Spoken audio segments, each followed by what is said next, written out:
Okay, so have you ever had that feeling, that really strong conviction, like deep down, where you just know, I have the right to do that? Oh, yeah, definitely. We all know that feeling. Especially, I think, when you're younger, navigating all the choices today. Exactly. Like what you post online, who you follow, how you voice your opinion on something big, that feeling of having the right seems to, well, it kind of shapes a lot, doesn't it? It's powerful, that sense of freedom, of being your own person. But what happens when that right, that feeling, maybe has a hidden cost? Right. And that's exactly what hit me listening to Pastor Florin's recent sermon at Agape. He brought up that very phrase, I have the right, but then immediately paired it with that like ancient counterpoint. From 1 Corinthians 10:23, yeah. I have the right to do anything you say, but not everything is beneficial. I have the right to do anything, but not everything is constructive. Yes, that's the one. And it lands differently, you know? Suddenly it's not just can I, but should I? Precisely.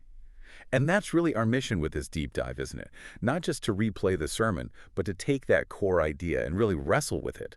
Like, what does it actually mean to live this out Yeah. today? Especially with everything coming at us online and offline. How do we take this wisdom from Paul and make it, I don't know, practical, something we can actually use day to day? Yeah, how do we internalize it? That's what we want to explore. Okay, so let's jump in. One thing that really stood out from the sermon was how Pastor Florin highlighted that this phrase isn't just in chapter 10. It pops up again in 1 Corinthians 6.12. Right. Paul says it like 4 times across those 2 chapters. It's almost like he's underlining it, Yeah. bolding it, Mm. He really wants the Corinthians to get this specific point. Totally, like a coach drilling a key play. You say it, you show it, you say it again. He knew this was crucial. And it seems he was directly addressing a popular slogan in Corinth at the time. I have the right to do anything.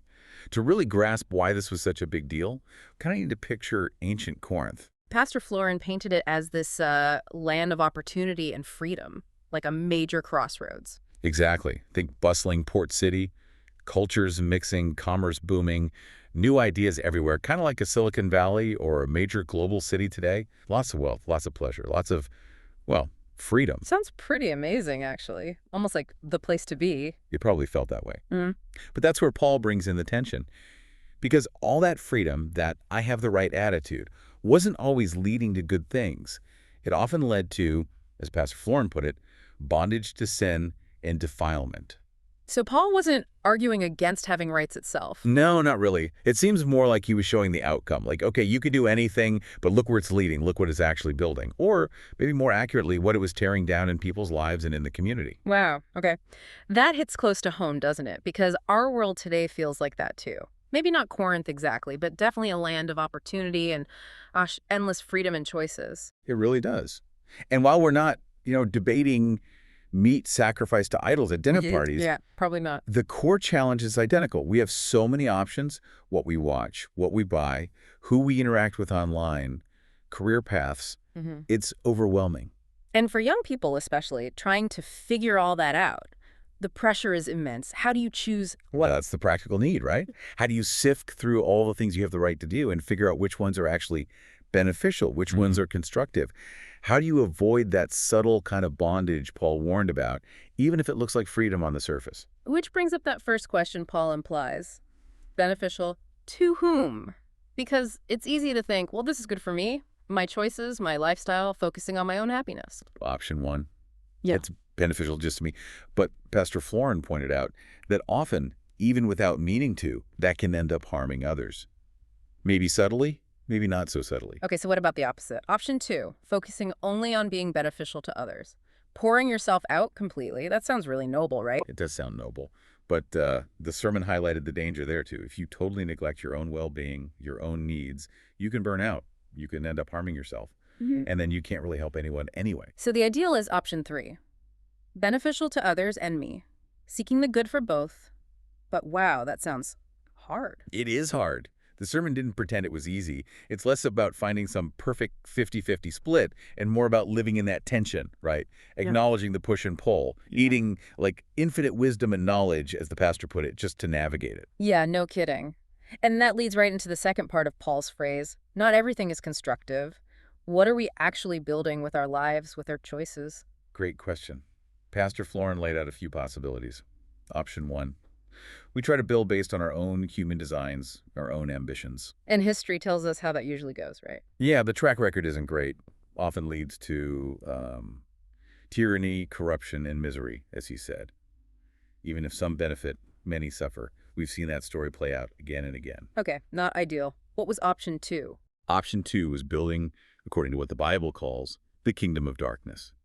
Now, without getting super technical, the idea is that unchecked human ambition, even if it starts okay, can spiral into something really destructive, really harmful. It's a warning, really. Gotcha. So that leaves option 3. Option 3, building according to God's design, what the Bible calls the kingdom of God. And this isn't some, like, floaty, abstract idea. Right. Pastor Florin explained it as the realm or dominion of God. Exactly. And it connects to how we're made. We're built in his image, designed to sort of govern or steward the earth in a way that aligns with his harmony, his shalom. It's like we have this built-in desire to create, to bring order and beauty. Building the kingdom is about aligning our actions with that original design. That makes so much more sense than just kingdom. And didn't he connect that to Jesus' words? Yes. Matthew 6.33. Seek first God's kingdom and his righteousness. It puts everything else in his proper place. So becoming a follower of Jesus isn't just about, like, a personal belief system. No, it's much bigger. Pastor Florin explained it as being adopted into the family of God, becoming part of the nation of God, which is the kingdom of God. And he emphasized this kingdom is a real nation. It has a history, a heritage, a distinct culture. Wow, a whole new way of seeing identity? Totally.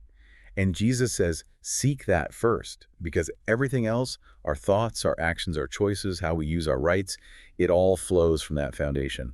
It's the bedrock. Okay, so the bottom line, the core principle Paul's driving at is basically 1 Corinthians 10.31. Yeah. Whatever you do, do it all for the glory of God. Exactly, which means living beneficially, seeking the good of others, trusting God with our own lives, and actively constructing, building an environment aligned with God's harmony. It covers everything. Okay, so that's the framework, but how do we actually do it? Pastor Florin brought up Paul saying, follow my example, for I follow the example of Christ, which honestly at first sounds a little bold. Yeah, it could sound that way. Like, hey, look at me, I'm awesome. Right, but the sermon framed it using an apprenticeship model, which really clicked for me. Yes. That was such a helpful picture. The idea that young apprentices learn from more experienced apprentices. Following Jesus isn't just about reading a manual. It's an active apprenticeship. There's a practical, hands-on, learn-by-doing aspect that's absolutely key. So Paul wasn't bragging. He was saying, look, I'm practicing this. Watch how I practice, learn from it, just like I'm learning from the master, from Christ. Exactly. It's dynamic. It's about imitation and growth.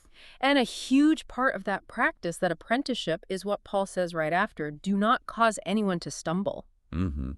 And he was super clear. Jews, Greeks, or the Church of God. Right. Basically anyone you might run into in Corinth. He covered all the bases. Which makes you think, how does that apply now? Pastor Florin had that really challenging line, do not live your Christian life in such a way that will cause others to say, if that's Christianity, I want nothing to do with it. Oof. Yeah. And we hear that sentiment a lot today, don't we? Online, in conversations, people pointing fingers saying religion or Christianity specifically is the problem. And this is where it gets super practical, especially with things that cause sparks online. The sermon mentions stuff like masks or vaccines as examples of modern triggers. Right. And the crucial point wasn't about taking sides on those issues. It was about how we engage, how our approach impacts people watching us. It's so easy to just blast opinions out there, judge quickly, without thinking about who might be hurt or push away. I know I've almost done that. You see something online, your blood starts boiling. Oh, totally. We've all been there. That impulse to react. And the call was for what? Grace.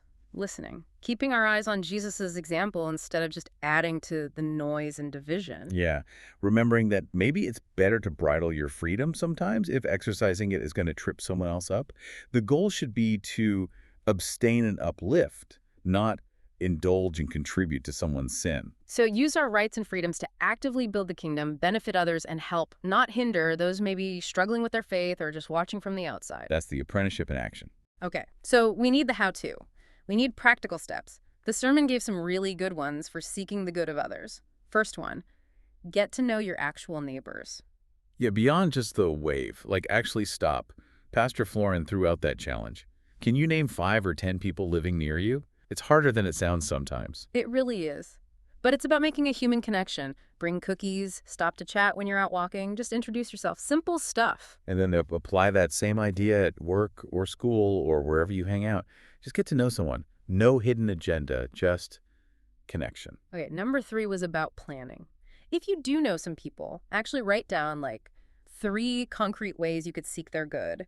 Make it intentional. Because good intentions need action, right? Thinking about it, planning it, then doing it. Small things can make a huge difference. For sure. And the last one was really powerful. Pray. Pray for people near you, but also far away. He mentioned praying for places like Afghanistan. And praying not just for the victims, but even for those causing the harm. Seeing them as caught in something destructive themselves. That's a challenging perspective. It really is. But the practical tip was great. If news or social media about a tough situation gets you worked up, maybe step back from the article, don't even read it all, and just pray instead. Turn that outrage into prayer. A prayer firestorm, he called it.